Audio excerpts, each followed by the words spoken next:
Dans cette vidéo, nous allons voir comment il est possible de décrire des structures ioniques simples de formulation AB et AB2 en considérant un remplissage de sites interstitiels cubiques dans les empilements semi-compacts de type cubique primitif. Les anions, relativement volumineux, prennent la place des métaux dans ces structures, alors que les cations, plus petits, occupent les sites interstitiels. Dans un empilement cubique primitif, il n'existe qu'un seul site interstitiel, cubique, situé au centre de la maille. Positionnons sur ce site un cation, matérialisé par une sphère rouge, alors que les anions sont représentés par des sphères jaunes.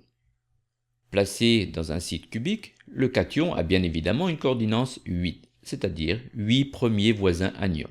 Il existe 8 liaisons anion-cation identiques, de longueurs égales à la moitié de la diagonale de la maille cubique.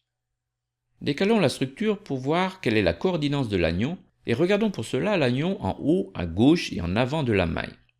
Les premiers voisins cations sont situés au centre de chacune des 8 mailles, ayant à l'un de leurs sommets l'anion auquel on s'intéresse. Nous voyons que cet anion est localisé dans un environnement cubique de cation, et sa coordination est 8 comme celle du cation.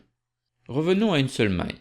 Cet arrangement structural est adopté par le chlorure de césium, CsCl, ce qui donne son nom à la structure alors appelée structure CsCl.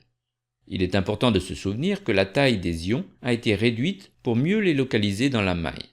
Dans une structure réelle, les anions et les cations sont en contact et le contact se fait le long de la diagonale du cube.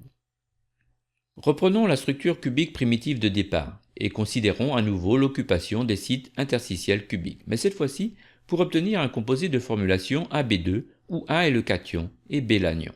Comme dans la structure CP, il n'y a qu'un seul site cubique pour un atome en moyenne par maille, il n'est pas possible d'obtenir un composé de formulation AB2 en ne considérant qu'une seule maille, car il est impossible d'occuper à moitié un site interstitiel.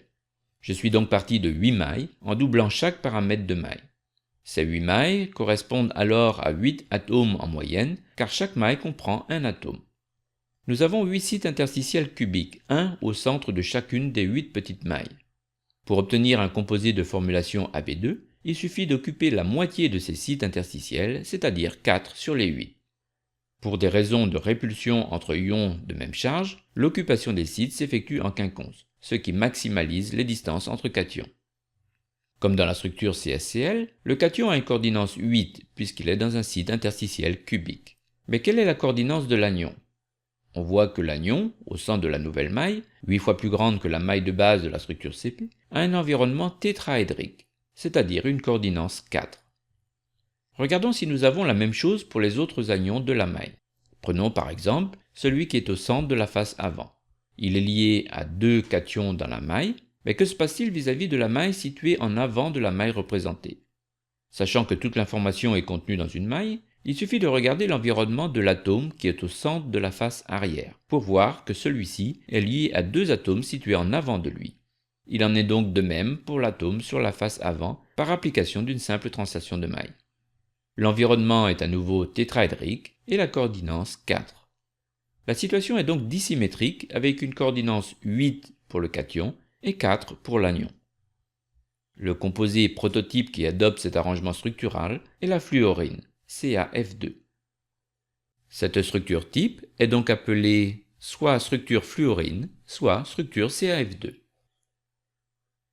Dans cette vidéo, nous avons vu 2 prototypes de structures ioniques simples de formulation AB et AB2, CsCl et la fluorine CaF2, dans lesquels les cations occupent des sites cubiques.